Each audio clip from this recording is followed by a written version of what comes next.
Dito lang yan matatagpuan sa Urdaneta, Province of Pangasinan. Yeah, and when I pull up to the scene, I wonder what the hell is the cost. And yeah, I know you've never seen nothing like this before. Yeah, but this is different. You're high dessert. Tara, samahan niyo ako, tuklasin natin ang ganda ng syudad ng Urdaneta, Mayatatan, Urdaneta.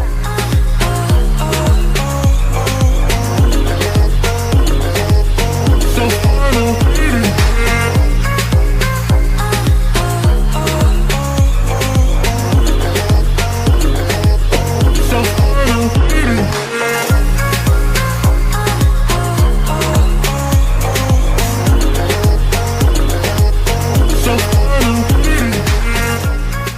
At syempre, hindi rin magpapakulit ang aming barangay. My home, my place, my barangay.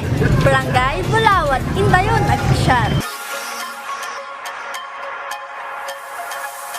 we know. Welcome to the most peaceful barangay here in Urdaneta, Barangay Bulawat.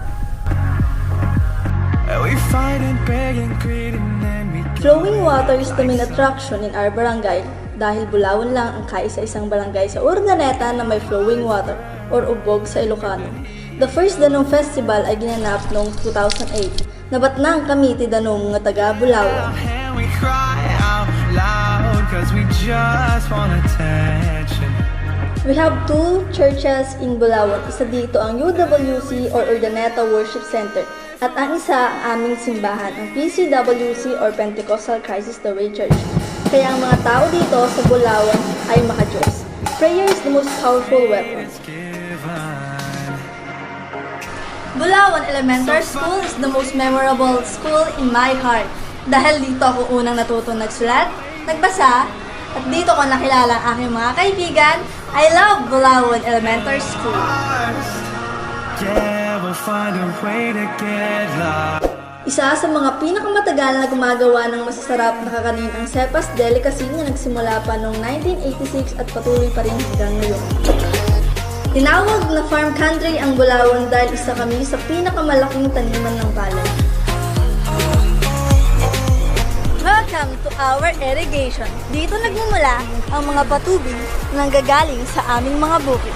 Dahil dito, tinatawag kaming the farmer's country ng Urdaneta. I am si Gianludo Illasos, Barangay Bulawan, your binibining Urdaneta 2019.